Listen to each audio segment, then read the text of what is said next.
உங்கள் அனைவருக்கும் என் இனிய காலை வணக்கம். உங்கள் விசாகம் சக்தி யூடியூபர் வி சத்தியமூர்த்தி பேசுகிறேன். இன்றைய பதிவில் நாம் என்ன காண இருக்கிறோம் என்று சொன்னால், மதுரையில் சமீபத்தில் நடந்த பாரதிய ஜனதா கட்சியினுடைய கூட்டம் குறித்து. அதற்கு சிறப்பு அழைப்பாளராக, ஆலோசகராக மத்திய அமைச்சர், உள்துறை அமைச்சராக இருக்கக்கூடிய அமித்ஷாஜி வந்தார்கள். வந்து தனது பேச்சை தொடங்கியதும் பசும்பன் தேவர் திருமாவளுடைய பெயரை உச்சரித்தார். இது காலங்காலமாக பெருந்தலைவர்கள் அந்தந்த பகுதிக்கு செல்லும் பொழுது அங்குள்ள தேசிய தலைவர்கள், முக்கிய தலைவர்கள், சாதிய தலைவர்கள் குறித்து பேசுவது வழக்கம். அப்படி பேசும் பொழுது அவர்களுடைய அந்த இன மக்களுடைய ஆதரவு தங்களுக்கு கிடைக்கும், அவர்களுடைய வாக்கு தங்களுக்கு கிடைக்கும் என்ற எண்ணத்தில் இதுபோன்று பேசுவது வழக்கமாகவே வருகிறது. அது மதுரையிலும் தொடர்ந்தது. அதன் அடிப்படையிலே மத்திய உள்துறை அமைச்சர் அவர்கள் தேவர் திருமணார் குறித்து அவர் பெயர் சொல்லி தனது பேச்சை தொடங்கினார். அதற்கு வரவேற்பு இருந்தது, அதை காண முடிந்தது. அதற்கு அடுத்தபடியாக தனது கட்சியினுடைய மாநில தலைவர் திரு நயினார் நாகேந்திரன் அவர்கள் பெயர் கூறினார். கரகோஷம் எழுந்தது. அதற்கடுத்தபடியாக முன்னாள் தலைவர், மக்கள் முதல்வராக கருதக்கூடிய அண்ணாமலை அவர்கள் பெயர் சொன்னார். கரகோஷம் விண்ணை விளக்கும் அளவிற்கு இருந்தது. அது தொடர்ந்து இருந்தது. அதனை பார்த்த அமித்ஷாஜி அவர்கள் வியப்புடன் பார்த்தார், புன்னகைத்தார்.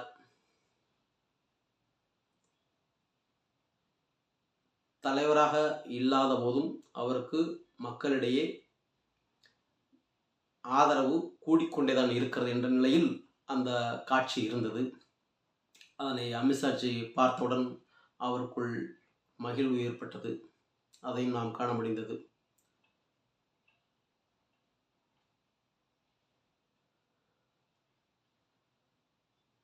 இப்படியாக கட்சி குறித்தும், ஆட்சி குறித்தும், ஆளும் மாநிலம் கட்சியான திமுக செய்யும் ஊழல் குறித்தும் சிறப்பாக பேசி சென்றார் அமித்ஷாஜி அவர்கள்.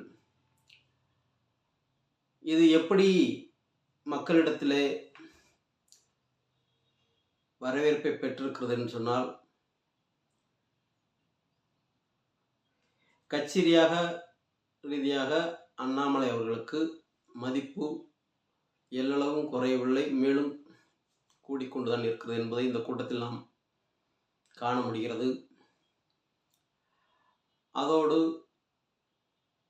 வருகின்ற 2026 தேர்தலில் தேசிய ஜனநாயக கூட்டணி ஒரு கூட்டணி ஆட்சியை ஏற்படுத்தும் என்று கூறினார். இதற்கு அனைத்து இந்திய அண்ணா திராவிட முன்னேற்றக் கழகத்தில் வரவேற்பு இருந்த மாதிரி தெரியவில்லை, ஆனால் எதிர்ப்பும் தெரிவிக்கவில்லை என்பதை நாம் காண முடிகிறது. அதனுடைய கீழ்மட்ட, அடிமட்ட கடைக்கோடி தொண்டர்களிடம் கேட்ட பொழுது அனைத்து இந்திய அண்ணா திராவிட முன்னேற்றக் கழகம் கூட்டணி வைத்து இந்த தேர்தலை சந்தித்தால்தான் வெற்றி கிடைக்கும் என்பதை உணர்ந்திருக்கிறார்கள். அதற்கு இந்த மத்திய உள்துறை அமைச்சர் அமித்ஷாஜி சொன்னதை ஏற்றுக்கொள்ளும் விதமாக அவர்கள் இருக்கிறார்கள். இல்லை என்று சொன்னால் அங்குள்ள ஏதாவது இரண்டாம் கட்ட தலைவர்களுடைய எதிர்ப்பு கிளம்பியிருக்கும் அவர்கள் மூலியமாக. அப்படி எதுவும் இதுவரைக்கும் இல்லை. ஏனென்று சொன்னால் ஆளும் திமுக அரசை கவிழ்த்த வேண்டும் என்ற ஒற்றை இலக்குடன், ஒற்றை நோக்குடன் அனைவரும் இருக்கின்றனர் என்பதற்காக தங்களுக்குள் இருக்கும் நெருடல்களை விட்டு கொடுக்க வேண்டும், ஏற்ற இறக்கங்களை விட்டுத்தர வேண்டும் என்ற நோக்கில் இருக்கின்றனர். அதனாலேயே அமித்ஷாஜினுடைய சொன்ன அந்த வாசகத்திற்கு ஆமோதிக்கும் விதமாக அனைவருமே அமைதியாக இருக்கிறார்கள். இதனையடுத்து வரும் 22ஆம் தேதி மதுரை திருப்பரங்குன்றம்